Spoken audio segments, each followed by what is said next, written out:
Ooh. I do. Hey! Ooh. I do. You got me helpless. That one sounded interesting. Sorry, that was really boring. You can cut that out. I wouldn't mind if you and I would fly away together, fly away forever, honey. I wouldn't mind if you and I would fly away together, fly away. We're buried in books. Monica has a fascination for books. He brings up, I love old books, and this is not about old books. No, it's not. I have a whole nother collection of old books. We own a lot of books. Yes. I own a lot of books. Welcome. Thank you for joining us at David and Monica's Adventures. That sounds kind of cheesy, doesn't it? Thank you for joining us at David and Monica's Adventures. Thanks for tuning in. Thank you for tuning in. So this episode, we wanted to go over, I thought it'd be interesting to talk about Monica's, this is very specific, Monica's Harry Potter book collection. Because she also has the Harry Potter collection, but this one's specifically for the Harry Potter book collection. Because it's really interesting. This is one thing that she really pursues and she collects as we travel all over the world. These are all copies of the Harry Potter books or the play as well.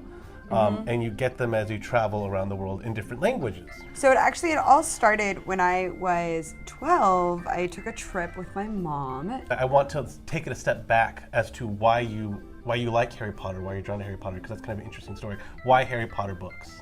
Yeah, so I am dyslexic, and reading was always a struggle for me. And when I was in 6th grade, I had two 6th grade teachers, and they introduced us to the Harry Potter series, and we read the first book like in class, and the story just grabbed me, and it drew me in, and I wanted to read the story, and it was like one of the first books that I wanted to read, because reading to me was such a struggle. So I just, I waited for every book to come out every year, went to the midnight releases, and had to went along the journey with Harry, and grew up with him, which was amazing to grow up with the three of them, and there's so many life lessons that can be learned from it. So that just resonates really deep with me. Monica shared with me that before the 6th grade, when she was called on to read in class, she'd actually feel kind of nervous or anxious. Yeah, and even through junior high and high school, I hated being called on to read. Reading out loud has always been a struggle for me. So Harry Potter has always been my series that whenever I feel I want to get stronger at reading, I just reread the series over and over again because it really helps. So that's where this kind of all stems from. But this collection starts to take us back to what you were going to say. So the collection started when I was about 12 or 13, I can't remember exactly when. At that point, there were only the first book, maybe the first 2 books were out. I think the first 2 books might have been out by then. And I went on a trip with my mom to Italy and England. I picked up a copy while there of Harry Potter, the British version. And then I went to go visit my cousin who lived in Italy, and he had the Italian version. So I guess the first 2 were open because this is first 2 books were out because this is Chamber of Secrets, but in Italian.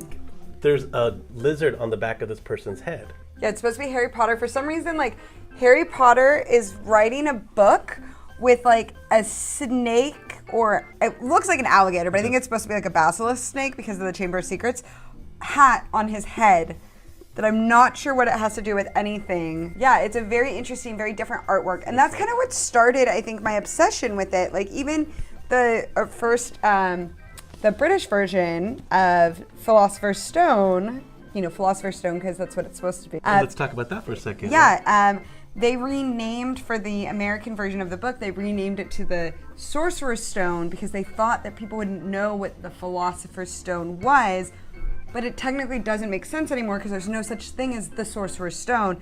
The Philosopher's Stone is an actual item. So I don't understand why... It's an alchemical rock or alchemical ability. It brings eternal life. I thought it turned... it can turn liquid into gold, and then it also brings eternal life. Yeah. In this, the main thing is the eternal life. It also talks about the liquid into gold, but it's supposed to prolong your life. And so it's a real thing throughout history, and they decided to change it for Americans. It's super silly. And kind of as a side note, it's really interesting to see all the decisions. J.K. Rowling kept a production control over the movies because she wanted all the actors to be from United Kingdom. and to hear like all the different changes that American studios wanted to make to it. Yeah, that's why originally they wanted Steven Spielberg to direct it, and she turned it down because they wanted to add like cheerleaders to Quidditch, That's right. and like they wanted it to take place in America, and They wanted Hermione it to be an doesn't American. make sense. Well, they wanted the whole movie to take place in America, which Yeah. makes no sense because we don't have castles here, so you can't imagine just like getting on a train and ending up in a place with castles because that wouldn't be here. Where when you're in London, you imagine getting on a train, go 4 hours north, you end up in Scotland, and you look at the place where J.K. Rowling wrote Harry Potter. Oh. You look out the window, and there's the Edinburgh Castle. Like you can imagine that, and it feels like that possibility might be more real. Yeah. So it just wouldn't translate the same. And it's weird because in the entertainment industry, they feel that if there's not an American lead actor, or if it doesn't take place in America, then an American audience won't go see it, which is why they. But Which is so silly. it turned out amazing, way better than I think than it would have had it changed. Completely. Yeah. The next two, I kind of fall into that same. These first 4 books that I was showing, the Philosopher's Stone, Chamber of Secrets in Italian that my cousin gave me. Thank you, Alex. It even has a note on the inside from when I got it and went on this trip saying to come back and visit. That's her cousin, right? From my cousin, yeah. Then my dad brought me from Japan the Philosopher's, I think this is the Philosopher's Stone. I actually have no idea. The sorting, yeah, I think it is. Hold on. She found an image of it looked like the Sorting Hat. Where are the chapter titles? Yeah, so I Like you believe guys, Japanese. it's all like this, so that's why I'm having a hard time placing it. But I'm pretty sure this is, it says on here in English, Philosopher's Stone. So I'm going to go with that. But I remember I have been to Japan. I stopped over in Japan when I was 10 with my dad. So because my whole thing is I try to only get books from places I've been. So this one was given to me by him, but from a place I'd been. And that kind of really started to pique my interest because like it has just such a different cover. And then to see, something written in another language to me is just so fascinating. So that's the cover, and you see it's like very plain. There's just a symbol, and then that's probably a broom actually. And then you see how it's written vertically. Interesting. So this other one, and this is because these are like the beginning of my collection. I didn't document very well where they all came from. I want to say I got this on my trip, the same trip when I was 12-ish and went to Italy. I found the Philosopher's Stone in Latin. So this is actually a Latin version. I have no idea where I got it. I want to say I got it in Italy, but I could be wrong. Because I remember looking it up at one point and I'm like, what language is this? And it's Latin. So in case you're looking for Harry Potter in Latin. All the spells are in English. Just kidding. That would be really funny, Yeah. actually. Because but all yeah, the no, spells are it's- Latin, so. Yeah, so it just reverses it so that it's a different language. This one I think is actually kind of a funny story. This is Yes, so this one was from when we were on our honeymoon. This is in Mandarin, and it's the whole series. And when we were in China for our Around the World Disney trip, I was wandering around trying to find beautiful cover. Harry Potter in Mandarin. And we went to this mall and they pointed us to a bookstore and we finally come along and I found, the back of those are really pretty too. Yeah, these are just the colors are beautiful. Yeah, so we found this bookstore and the bookstore was like, we wandered off onto this pathway and we get in and I ask him, I'm like, oh, I'm looking for Harry Potter. And he pulls out like the box set and they have it in English and in Mandarin. And he tries to sell it to me in English. And I said, no, and I speak no Mandarin. He said, no, I want Mandarin. And he's like, no, English. And I was like, no, Mandarin. He's like, no, you English. And I was like, yes, but I want Mandarin. And I think part of it too was, and this was such a strange thing, the price of the book went off of the weight. Yes. And the American books weighed more because they were thicker. Yes. So I don't know if it was just because he wanted that or he just was probably looking at me being like, but you obviously don't speak Mandarin. You want the English version. And there was a language barrier, so I couldn't try to explain like, no, I collect them from other countries. And So he finally sold them to me, but I think he thought I was crazy. But so that was really fun trying to get these and so explain these ones. I think I know these ones. yes, these ones are when I was a freshman in high school. I went on a trip to Europe with a bunch of 30 high school students. And these, when we got to France, this was the box set that they had. I think they're pretty plain. I don't think there's anything special to them. But this was the box set of all 4 books in French, because at that point they only had 4 books. And it's interesting because the cover is 4 dragons like kites.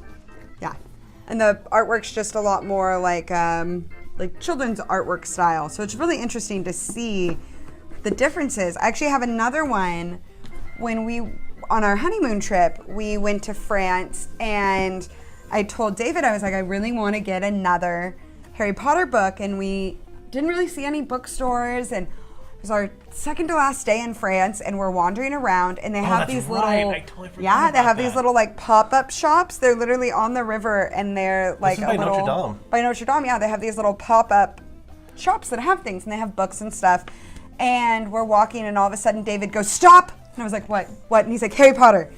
I have no idea how he saw it, because it was like smushed between books, but he saw like the gold writing, and lo and behold, I did end up with a copy. So this was from our honeymoon trip in Paris.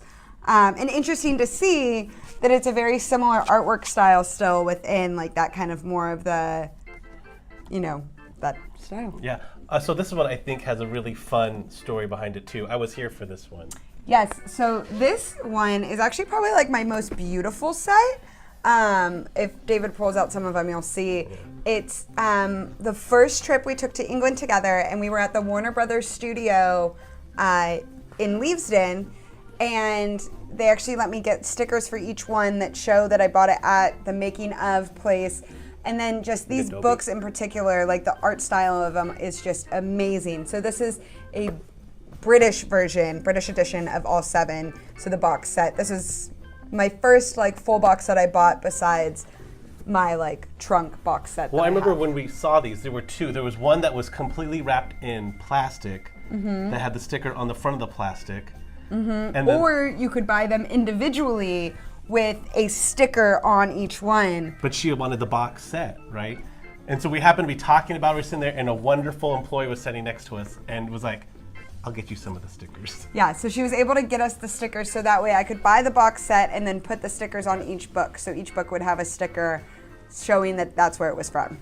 And just look at this Snape, like beautiful artwork. Yeah, These ones are the just artwork on those is probably some of my favorite. Yeah. So David's first experience with me and this was actually when we first started dating. Our first trip we took together was to Australia, and that is where I purchased this one, which is Goblet of Fire. So it was just really cool to see the different artwork that you would get in the version in Australia. And it's different from the British versions as well, which I thought was super interesting. Yeah, one of the things that draws Monica is the cover art, actually, and it's so interesting to see the differences. Yeah. That's one thing I like the most. Like some of them, though, even though they're the same cover, like this one for Deathly Hallows, it's the same cover as the American version, but it's in Hebrew. So it's also backwards. So you read from left to right. Right, left to right instead of right to left. We read left to right, they read right to left. Whichever way is the correct, whichever way is the way we read, they read the opposite, because me and my lefts and rights, Exactly. I don't know left from right. So we read one way, they read the other. So this is one of my favorite stories, actually, right here. Oh, yes. This is, and it's actually signed, but not by who you'd think it'd be signed by. So this book we actually got on the train. Do you want to tell the story? So we took the Jacobite steam train, which is the inspiration for Hogwarts Express. And it's like, if you watch the movie, that's it, right? Like, it's beautiful, wonderful experience. We were getting on and we talked to the conductor, and wonderful guy. He kind of reminded me of Slughorn a little bit. Like, that's what his demeanor, but super nice. I mean, and we started talking. We're talkers. We talked to everybody.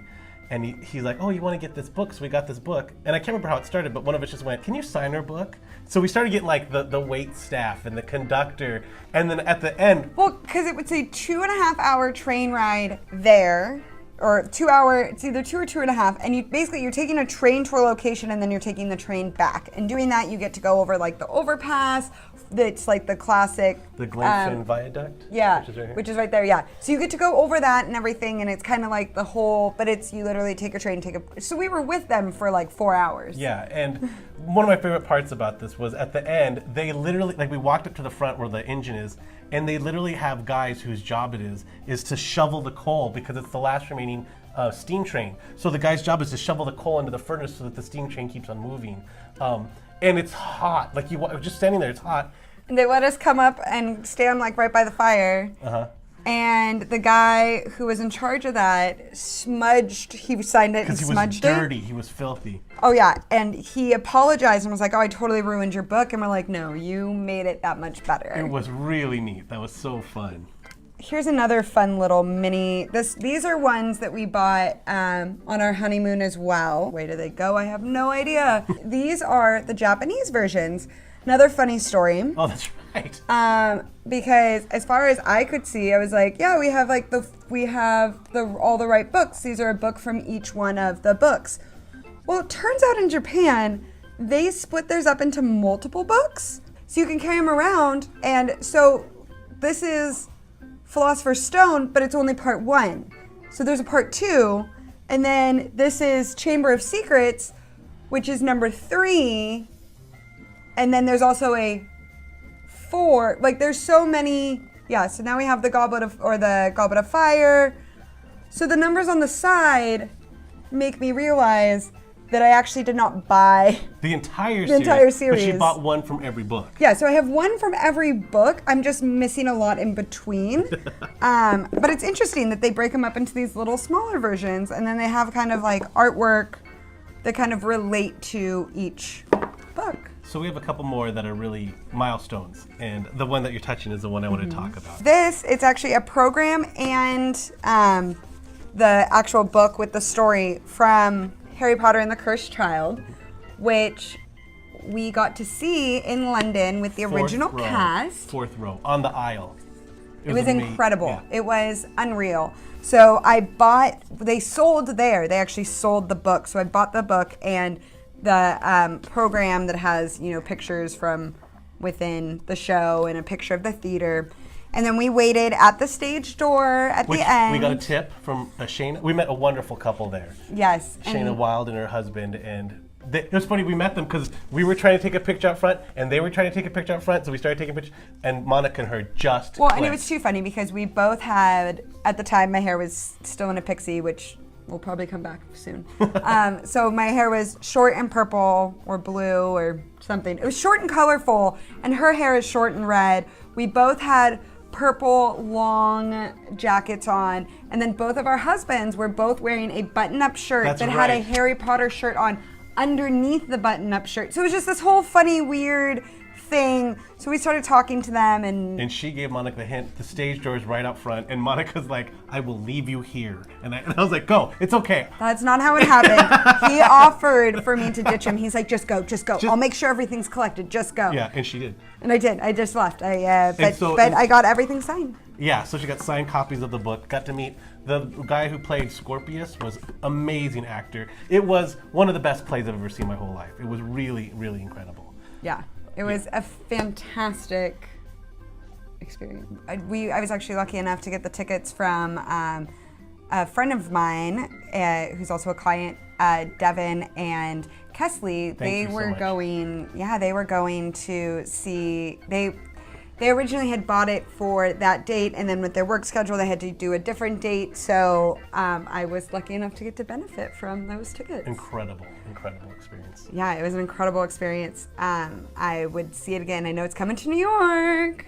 For those of you who can't make it to England, go see it in New York. So then the last one that I know about, do you have something you want to talk about? No, which one would you like to talk Is about? this purple one right here, and the significance of this purple one. Yes. So this is one that, it's not a special anything. Like where I bought it from wasn't special. I think I got it at the last bookstore or Awesome. the Iliad in LA. But this was actually the book that we used for our wedding. We had this as our ring box that our ring bearer, who was a little Darth Vader. He was incredible. He was amazing. He carried this, and then I cut it into the unbreakable vow. And in here, attached to these ribbons, is where I had our wedding rings tied, so that when we opened it up, it was our rings, and it's the unbreakable vow. Yes. Aww, aren't we adorable? So yeah, and in case you were wondering, it's a lot of work to cut a straight line and thick into paper. About halfway through, I realized that I was committed, and but be warned. Do you have any others you want to talk about before? Let's see. Let's see what's going on here. Grab the 4 colorful book. So we almost left some books out. As you've seen, the table's grown. And there's a couple more, actually. And there's more. This isn't even everything. I might have a problem. This was actually a book I bought while I was in New York last year, maybe the year before. I can't remember which New York trip off the top of my head. But this is a special anniversary edition of the Sorcerer's Stone. So I just interesting, different cover, and I bought it at the Scholastic's in New York City. So that was a really fun little pickup. And then my newest to my collection, which I just think are so pretty, and I was going to buy just one of them, but then I ended up with all 4 of them because I couldn't decide, and I couldn't just buy one, and it's the 20-year anniversary edition. 20 years. Yeah. Anniversary edition of Harry Potter. So of course I ended up with Gryffindor, Slytherin, and you can notice as she's Hufflepuff, putting them down, they actually have the colors of the school. and Ravenclaw. So the binding is like all the scarves, and then obviously the covers, which you just saw, all have the different houses and. Here, let me see one. It's just really beautifully done. And the back of them even have the house ghost on the back. So you have like Nervous Nick, you have the Bloody Baron. I never noticed that before. The Friar and the Grey Lady are on the back of all of them. So that's how I ended up with all 4 of them, because how can you choose just one? Because then you're discriminating against other houses. So then I have a couple questions for you then. I hopefully have a couple of answers for you. So why collect these books? I love books in general. I love old books, especially, which obviously Harry Potter is not old books. But when I was young and traveling, and my love for Harry was so strong, it just started that little collection at a young age. I never thought that my Harry Potter collection would grow to what it is, especially when you're when you're 12. But it's been one of those ones where it's not like an obsessive collection. No, it's not. I mean, there's some wands that I've acquired, and I love it for so many reasons, because it not only is it like that Harry Potter love that goes strong, it reminds me of like my travels and my adventures as well, and different chapters in my life. And I think part of it is that the story of Harry Potter is about someone who had kind of in his experience, a struggle to begin with. Like, he was not really well liked by his aunt and uncle. He was treated really poorly, and that he just had to, not only did he just have it to believe in himself, but he always had it within him to really flourish and become someone that changes the world, And I think that resonates with a lot of people. Yeah. And it's really easy for me to adapt because I'm a huge Star Wars fan. Like, my thing was Star Wars. It wasn't so much of a book collection as it was a movie, so I don't have a book collection of Star Wars. But he does have quite the Lego collection of Star Wars. Especially Lego Star. Oh, dude, that's my jam right there. But the story still resonates about like a Jedi. Like, Luke Skywalker had this really humble beginnings, and he ends up being like the person that saves the galaxy, So I can really identify with that story. Yeah, but we don't have a glass to toast this time. Do you want to toast with a Harry Potter book? Sure. I'm going to toast with A la Camera del Segreti. Is that the... Oh, that's the... Italian one. I'm gonna go French on you. Okay, what's it? Et la Prince de Saint-Mille. I wonder if that's the Prince of Saint-Mille? What's that? It should be the Half-Blood Prince. Interesting. So it's the Prince of Half-Blood? Yeah, and this must be The Chamber of Secrets. Oh, La Segreti. Chambra de Segreti. So I hope I know that I speak beautiful French and Italian. like a native. Yeah. So thank you for exploring the Monica's collection. We at some point should go through my Lego collection. That'd be kind of fun. But yeah, thank you for being part of it. Please like, subscribe, comment on our page. We really appreciate all the activity, and we want to build a community of people that love travel and love nerd travel, because that's kind of our focus, is nerd travel. Happy adventures and reading.